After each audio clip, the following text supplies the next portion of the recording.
It's You Had to Ask, the show where I answer your questions, and this week my first question comes from chemistry student who says, is there a reason you've become more focused on the social justice warrior stuff? It seems to be becoming a pervasive aspect of this channel, and especially with the change of 5 Stupid Things and the whole ableism thing.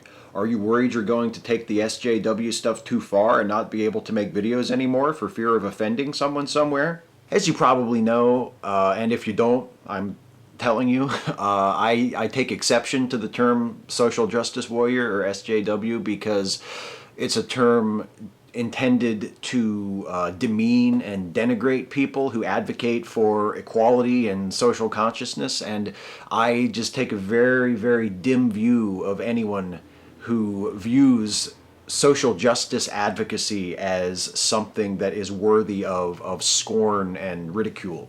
I don't think that says anything very good about such a person or their attitudes or their philosophies. What you refer to as social justice stuff or SJW stuff, social justice warrior stuff, is what I would call humanism.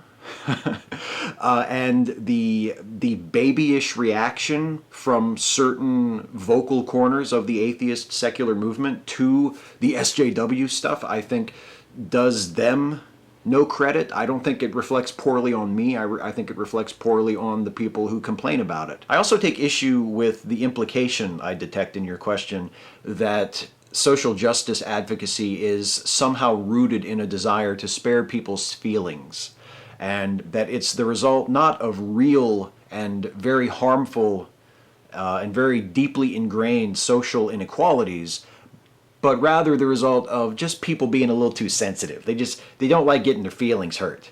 I find that incredibly dismissive and patronizing. And if I find it dismissive and patronizing as a relatively privileged person, I can only imagine how that sounds to people who actually suffer from those sorts of social inequalities that social justice movements such as Black Lives Matter or feminist movements or atheist movements, I might add, since atheists do suffer from a form of marginalization and do suffer from a form of social oppression in this society. I wonder how people who are aware of these issues and feel afflicted by them would feel. If I find that condescending bullshit, I can only imagine how someone who has actually felt the sting of social oppression, who has actually had to overcome obstacles placed in their way unfairly because of some inequality based on some trait that they possess that has been unfairly held against them. I can only imagine how much that must piss them off, because it kind of pisses me off when I think about it. So to answer your question, no, I'm not worried about it.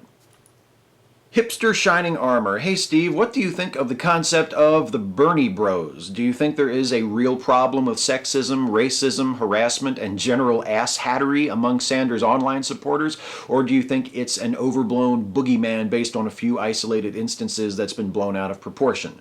If you do think that Bernie Bros exist, what do you think the Sanders campaign can do to try and reduce the toxicity? I think it's probably somewhere between those two possibilities that you describe in your question. I don't think it's just a few isolated instances, but at the same time, I don't think that it is a very large, pervasive part of Sanders's base of support. So yeah, I mean, I have seen people who I think would probably qualify as Bernie Bros. I've encountered them, and I don't find them terribly pleasant. And I mean, I haven't had this experience myself because I have kept my position on whether I would support Sanders or Clinton very quiet. I haven't openly campaigned or expressed enthusiastic support for either one of them. Although, as I said in a video earlier this week, I did vote for Bernie Sanders in my primary election, my state's primary election on Tuesday. But I have not been like a major cheerleader for either one of them.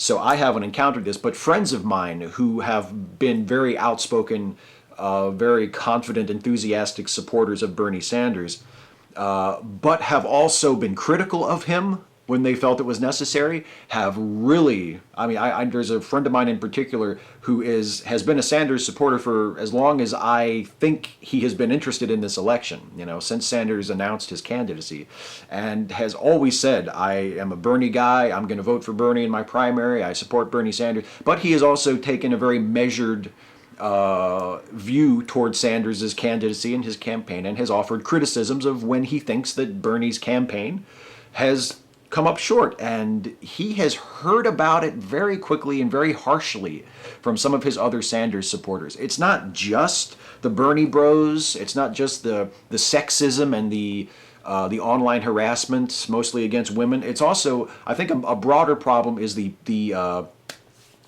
purity movement in the Bernie Sanders movement, the purism where people are like, if you're not 100% for Bernie, then get the fuck out. There's Bernie's perfect and Bernie has never done anything wrong. And if you criticize Bernie, then you need to think again. You've got another thing coming. There's not a huge amount of that either, but I do think there's a significant amount of it, especially online.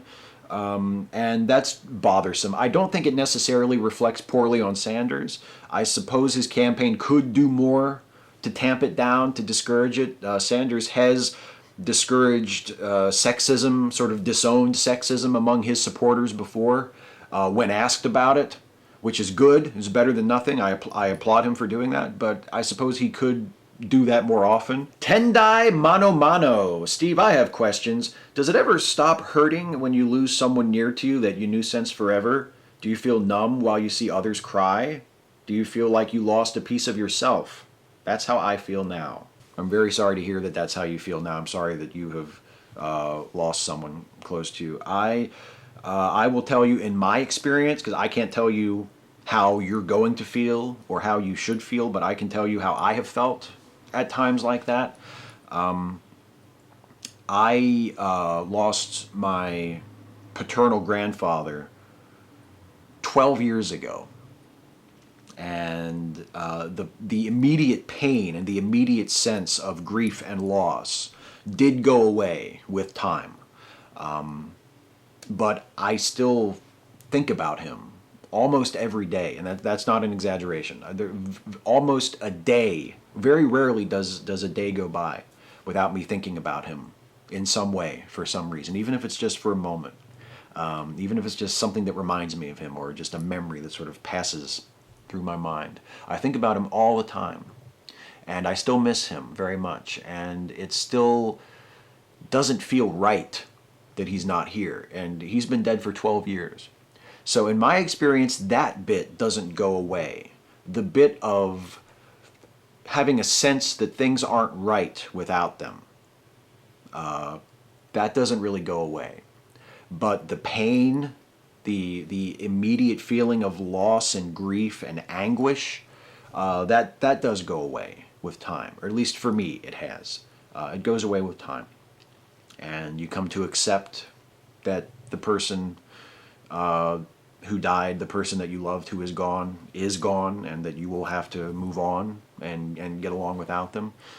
And like I say, like the really, really hard stuff, the really painful stuff, in my experience, does go away.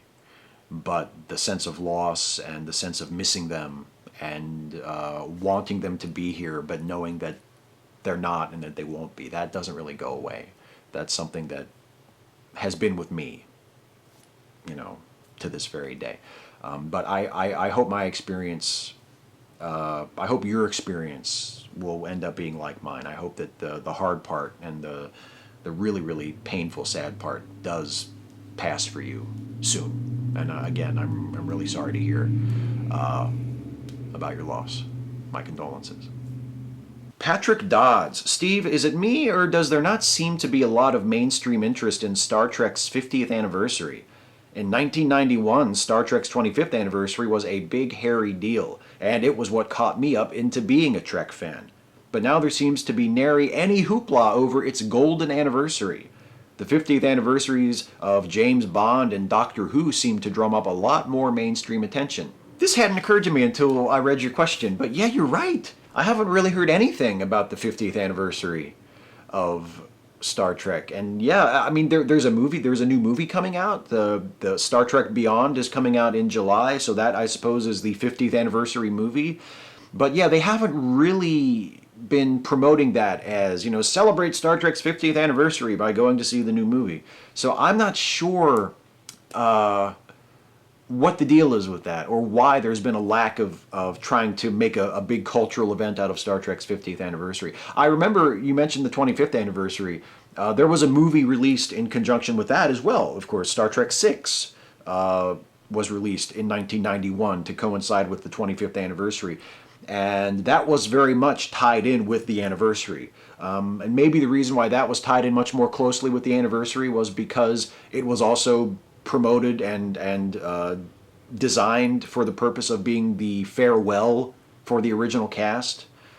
So it was easier to tie that movie into the 25th anniversary. It's the 25th anniversary of Star Trek, so we got this new movie coming out, and bid a fond farewell to the actors and the characters that you have been watching for 25 years. Whereas with this year in the 50th anniversary, even though there's a new movie coming out, it's the new cast, the rebooted cast, not the original cast, and it's the third movie in this new series. It's not the last movie, at least it hasn't been announced as this is the last movie. It doesn't really feel like it's any sort of transition or any sort of noteworthy film other than it happens to have been produced to be released during the 50th anniversary year. So maybe that's part of it. There's not as natural a tie-in to the movie being released this year, and the movie itself, for whatever reason, hasn't been that heavily marketed yet. They've really taken it easy on the trailers and the ads for Star Trek Beyond. I imagine that will change when we get a little bit closer to the release date in July. But yeah, it's interesting. I'm not really sure why there hasn't been more of a promotional effort made to put over the 50th anniversary. Maybe if there was a TV series on, it would be different. Maybe if the new Star Trek series that starts next year becomes a hit and sticks around for a while, maybe when we get to, say, the 55th anniversary, there'll be more of a big deal made out of it. But yeah, you're right. I mean, I knew about the Doctor Who 50th anniversary, and I don't even watch Doctor Who. And I felt like that was a big cultural event. And it would be nice to see something like that for Star Trek. But yeah, not so far. Yarrow Kassir. Hi, Steve. Considering how awful Batman vs. Superman was, would you have liked it better if, say, it was based much more faithfully on Frank Miller's Return of the Dark Knight? I saw the animated adaptation not long after seeing Batman v Superman and found myself declaring out loud how much I wished Batman v Superman was like that instead. It was still violent, but I don't object to violence so long as the context actually makes sense of it. So aside from my first question, what do you think? The story of Dark Knight Returns is a better story than the story, such as it was, of Batman v Superman. So in that sense, I would agree with that. I mean, The Dark Knight Returns actually had like a plot and a point and themes that were actually explored in the story and taken seriously, not just introduced and then pushed aside for endless, tedious, meaningless action. So yeah, to answer your question, yes, I think the movie would have been a lot better if it was more like The Dark Knight Returns. And I agree with you. Dark Knight Returns is a very, very violent story, is a very, very dark, grim story, but the grimness and the violence and the darkness is there for a purpose. And this is something that doesn't always get mentioned about The Dark Knight Returns because it has the reputation for being so grim and so violent and so dark. It's also incredibly romantic. Romantic in the literary sense. Some of those panels that Frank Miller draws of Batman and of Superman as well, even though Superman is sort of depicted as a fascist figure for much of that story, there's a lot of romance there. It's a very, very lush, very poetic story for all of its grimness and darkness. And god damn it, could Batman v Superman have used some of that? So yeah, I think you're right. I think the movie would have benefited greatly from taking more inspiration in many more areas from Dark Knight Returns. Odd One Owl. Hey Steve, first time asking. You mentioned in this week's Off Monday Ramble that you think that both Hillary and Bernie would both be terrific candidates. You've since voted for Bernie, as did I, so I wanted to ask you what your opinion of Hillary is now. Do you still think she'd be a terrific candidate, and why not? What do you think a Hillary presidency would look like? Do you think she'd govern like Obama did, maybe slightly to his left?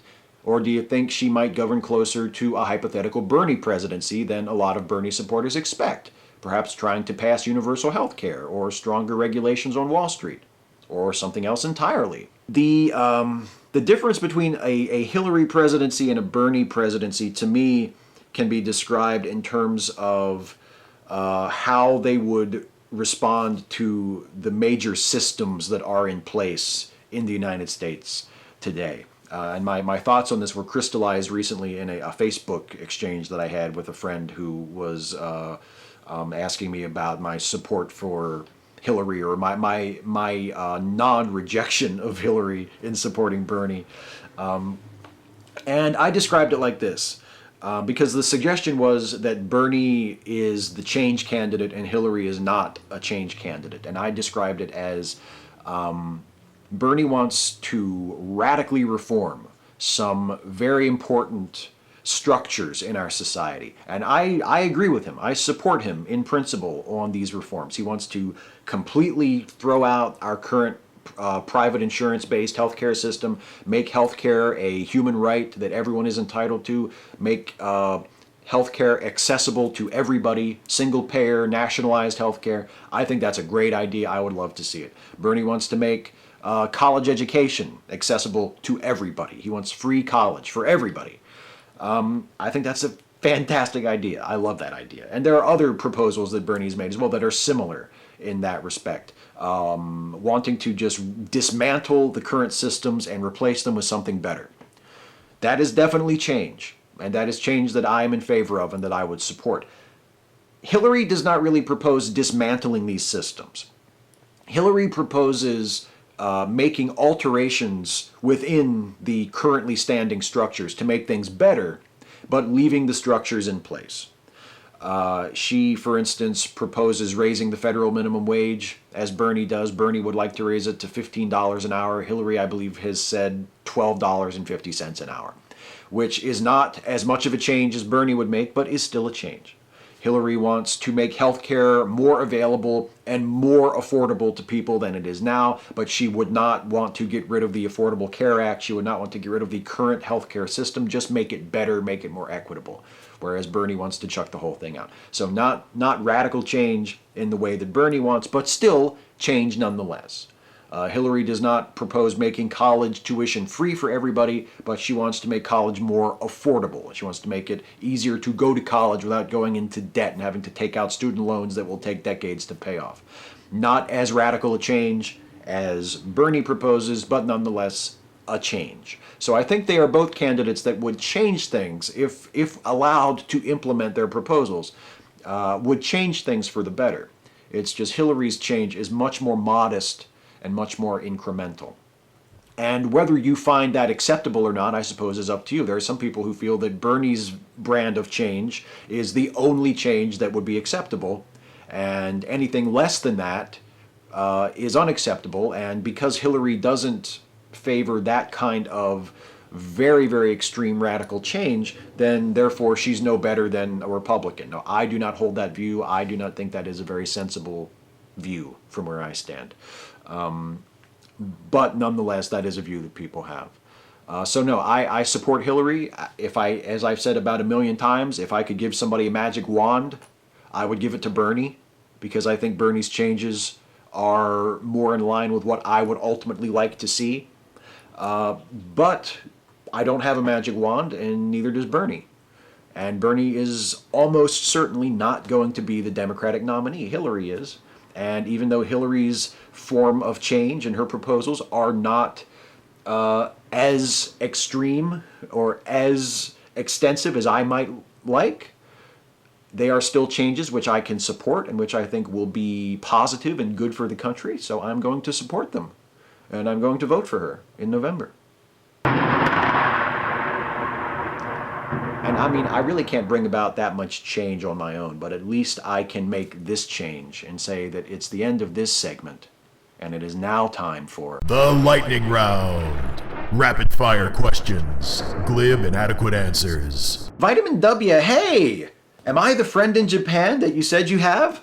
Let's say yes.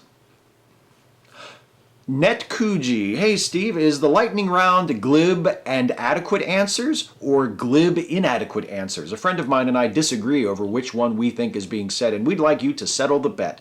The lightning round voiceover is saying glib, comma, inadequate answers, not glib and adequate answers. So whichever one of you had the second one won the bet. Glib, inadequate answers. Appleseed XT, why did you turn off the rating in your videos? Well, I didn't turn it off. Some people say that you disable the ratings. That's not, you don't disable the ratings, you just hide them. If you click the thumbs up or the thumbs down, it still counts. It's just not publicly displayed. And the reason I did that was because I get a lot of downvotes from people who I think just show up to click the down button, the downvote button, and a bunch of downvotes on a video can give the impression to someone coming in that it is, an extremely unpopular video, and I just decided to sort of take that away. So if you like a video, you can still thumb it up, and if you don't like a video, you can still thumb it down, but the ratio of likes to dislikes is no longer visible. That's the change. It hasn't been taken away, it's just been hidden. Old Comic 1, you used to do the Monday Ramble videos while driving. Now you do them from home. Was this a safety issue? No, it was more like a timing issue.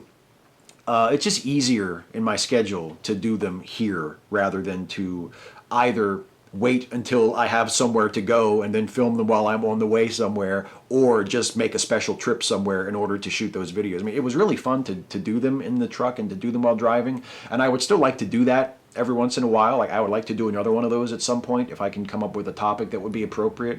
But for now, doing them here in the setup I've been using for the last few months with them is just easier in terms of scheduling, but it wasn't a safety issue. Carlisle the Cinephile, so we now know how you and Stuffy met, but I must admit I'm curious to know how you met Toby Benson and Millicent. Well, Toby Benson, as I mentioned before, was my wife's dog, so that's how Toby came into the picture. And Millicent's origins and how she came to be in the household are very mysterious. We've never explored those. I don't think I even really know what the story would be. Maybe someday there will be a Steve and Stuffy flashback episode that explains how Millicent came to be here, but I have not written it yet, and I'm not sure what it would be. So no, Millicent's arrival into our little gang has never been explained. But maybe I will someday if I can come up with a good story for explaining where she came from and what she's doing here. Precambrian Lullaby, could you cite an example of cultural appropriation that wouldn't be better defined as overt racism? Well, see, the problem there is the word overt. I mean, there is some cultural appropriation that I suppose you could call overt racism. Something like blackface, I think would be considered cultural appropriation and would also be considered just blatantly racist. But other things like, white people using traditionally black hairstyles, I don't think there's anything overtly racist in that. I don't think that those things are done with the intention of being racist or of demeaning or marginalizing or erasing black folks, but they can still have that effect without that intention. And I think that's part of what happens with cultural appropriation. I don't necessarily think it's that overt racism is always a part of it. There are many examples that I would say wouldn't be overt racism. Radical Bacon, how are the allergies? The allergies have been pretty good so far, knock on wood. I've had a couple of really bad days in the last few months, but nothing really, really major, and for the most part, the allergies have been very, very good, very manageable. So thank you very much for asking. I appreciate it. Do you have allergies? How are your allergies? Kevin Logan, fuck, marry, kill, Stuffy, Jack McPherson, and Toby Benson. Fuck Toby Benson, just for the experience, just for the resume, you never know what skills you'll pick up. Marry Stuffy, obviously, he's the one you settled down with, and kill Jack McPherson, for everybody's own good, really.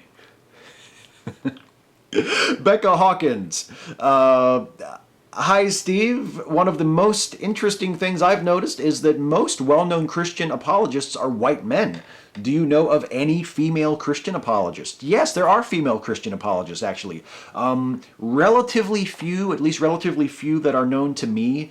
The first name that springs to mind is, I believe her name is Holly Ordway. She is a writer who is a Christian apologist, who is a woman. She's the first one that I would recommend. There are others. If you look up woman Christian apologists, you can find some women who are Christian apologists. But yeah, there are a lot more men than women in that field. I'm not really sure why. Maybe the patriarchal and paternalistic aspects of Christian culture that just sort of steer Christian women away from that or discourage them from doing that. Maybe that could be part of the explanation. I don't know. But yeah, you're right. Very few women Christian apologists, but there are some that you can find if you look for them. So yeah. Hey, that's the last question. Thanks for the questions, everybody. Before I go, I'm going to give a shout out to a person who really, really deserves it. The shout out this week goes to Trav Mamone. Trav is a blogger and also the host of a podcast, and both the blog and the podcast are called By Any Means. And one of the taglines associated with By Any Means is that it is the place where social justice and humanism meet. And that is a place that I am very comfortable, and a place that I really enjoy being, and a place I wish more people were at. More people understood the importance of the meeting of social justice and humanism, and how those two concepts are really inextricable. Humanism and social justice go hand in hand. Humanism actually demands social justice. And Trav is a very, very eloquent and important voice in that conversation. Humanism, as my friend and someone who I think is just generally awesome, Sincere Carabo, has said often in his own writing, atheism is just the first step. Rejecting the God hypothesis is step one, and humanism is all of the steps that follow that are necessary in the fight to make the world a better place and to achieve true equality and true human dignity for everybody. So Trav is definitely someone to listen to and to read and to pay attention to as far as that goes. So I cannot recommend highly enough that you check out the blog and the podcast By Any Means. And the links are in the description box of this video to check out the blog and the podcast, and also to check out Trav Mamone's work that has been featured in The Humanist, which is really, really cool and something that Trav should be very pleased about and very proud of. And you should check those articles out as well. Highly, highly recommended. Trav Mamone. Check out that stuff. Also check out the stuff that you will find under the umbrella of the Lemme Listen podcasts. These are podcasts that are produced by my very good friend Jason Harding, who is the creator of 3 excellent podcasts under the Lemme Listen banner. There is Lemme Finish, which is co-hosted by Finite Atticus.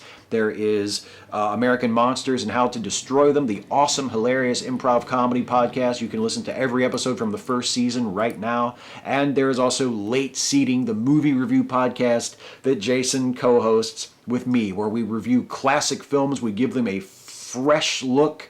We summarize the plot and make fun of them, and we decide whether or not we think the movie deserves its reputation, whether it has a reputation for being a classic or for being one of the worst movies ever made or somewhere in between.